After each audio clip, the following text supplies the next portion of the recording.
Èkó lèmi wà, mi ò gbé lọ́yọ̀ọ́ sí, mi ìdẹ̀ gbé ní Gbóòrà, mi ìgbé ní Gàngán. Ṣùgbọ́n èmi ò mọ̀ pé èèyàn kú níbẹ̀. Èmi ò dẹ̀ mọ̀ bóyá wọ́n jólè wákìlì àbí wọ́n jólè ẹnìkan. Nǹkan tèmi kàn mọ̀ ni pé nínú information táwa ti ń gbà lórí wákìlì, àwọn èèyàn tó ti kú nípasẹ̀ wákìlì ní gbogbo Ìbàràpá méjèèjì tá a ti gba information ẹ̀tọ́ tó ti pa lórí pé kán fẹ́ kidnap wọn kẹ́lòmíì resist kidnap kan pa ó kéré jù láàrin bí ọdún mẹ́ta sẹ́yìn sí àti tó 25.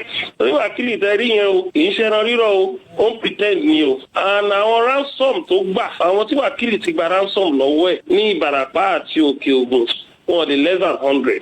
Kò dẹ̀ sí Fúlàní tó ní màálù tó wákìlì. Bó ṣe ń gba ransom yẹn ló fi ń ra màálù kún màálù. Àní ibi tí wákìlì wá ń gbé àwọn operation boss ẹ̀ẹ̀mejì wọ́n ti load mọ́tò bíi 12 wọ́n fẹ́ wọlé ibẹ̀ kán lọ gbé wọn rí gbé o. Ó wá yà mí lẹ́nu tí commissioner of police Ọ̀yọ́ state wá ń portray bíi innocent person bẹ́ẹ̀ ní tààrẹ òyà báyìí o. And kátẹ̀ máa ti wá sọ èyí tó ti ṣe tipẹ́. Ṣé bá wo àwọn villages tó wà ní Ayétẹ̀, Ìgàngàn àti Gbóòrà nínú àwọn abúlé tó wà mẹ́ táwọn èèyàn wọn àwọn Yorùbá ń gbé tó ń dá oko about 80 to 85 villages wọ́n ti sá kúrò lóko tó wọ́n lè dáko mọ́. Àwọn tó dẹ̀ wà ń bẹ̀ yẹn ẹ̀gẹ́ ni wọ́n máa ń ṣe jù, ẹ̀gẹ́ náà fi make owó wọ́n ti lé wọn kúrò lóko. Ní Ìjẹrin ní abúlé Kájọlà àwọn tó ń dá oko lọ́wọ́ tó wà lóko àwọn ọmọ wákìlì wọ́n dẹ̀ lọ bá wọn ṣá wọn ní àdá wọ́n rescue wọn wá sí gbòòrò láti wá treat wọn ni. Ní Ìjẹfà ní Ayétẹ̀ Ìyéje ní Ayétẹ̀ arábìnrin kan ó ta ẹ̀gẹ́ mọ́tò kan 320,000 àwọn wákìlì dẹ̀ lọ ka wọ́n rèpù ẹ̀ wọ́n dẹ̀ gba 320 yẹn. Ọba Ayétẹ̀ wá pè àwọn ọmọ tó wà mẹ́yìn ó pe àwọn ọmọ tó wà mẹ́yìn tó jẹ́ tó mọ̀ nípa wákìlì tó mọ̀ pẹ̀lú wákìlì tó máa ń ṣiṣẹ́ burúkú yẹn pé kí ló yẹ tẹ́tí lọ rèpù ọmọ lóhùn tẹ́tí gba 320 ẹ̀dí bá dáwó yẹn padà. Wọ́n wá náà máa dáwó yẹn padà nígbà tó di jọ́ Friday wọ́n náà ò dá padà mọ́ wọ́n ní kí kábíyèsí ṣe nǹkan tó bá fẹ́ ṣe.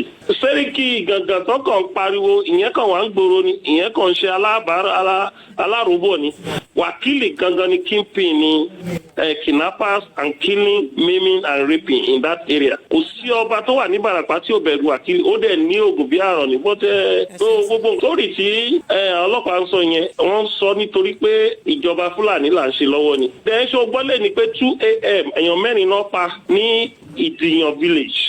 Èèyàn mẹ́rin náà lọ pa lóru èní. Àbú ọmọ wákìlì òun ló lead operation yẹn. Èèyàn mẹ́rin náà pa wọ́n ṣá wọn pa ní òkè ìṣègùn náà fi pa wọ́n ṣe ń sin òkú wọn lọ́wọ́. Ìjọba tó wà lẹ̀ yìí wọ́n ò fẹ́ lera mọ́ àwọn ìran wọn tó ń ṣèwà àbàjẹ́. Ọlọ́pàá níra láti sọ nǹkan tó bá wù. Kò dẹ̀ sí ẹnìkan tó bí pàrẹ́ tó gbé lọ sí kọ̀ọ̀tàn tó jẹ́ Fúlàní tó jẹ́ẹ̀lì níbẹ̀ yẹn rí.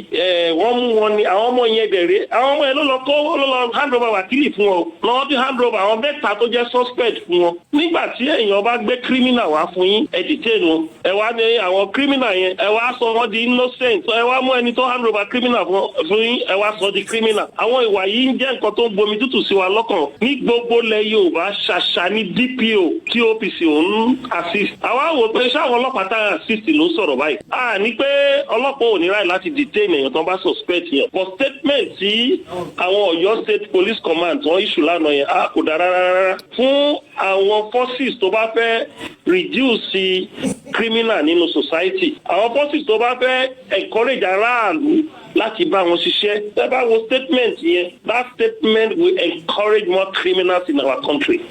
Statement yẹn ó máa jẹ́ kí àwọn criminal ní confidence pé àwọn ọlọ́pàá ṣiṣẹ́ ìdí wọn. Tí a bá fẹ́ apprehend criminal, anything can happen. And gẹ́gẹ́ bí nǹkan tá à ń gbọ́ ní àárọ̀ yìí lórí nǹkan tó àwọn ọmọ tó lọ sí operation yẹn, wọ́n ní àwọn ọmọ wákìlì tó wà lórí igi wọ́n da ìbọn bu àwọn OPC tó wọ ìlú yẹn wọ́n ní wọ́n lé ní 200.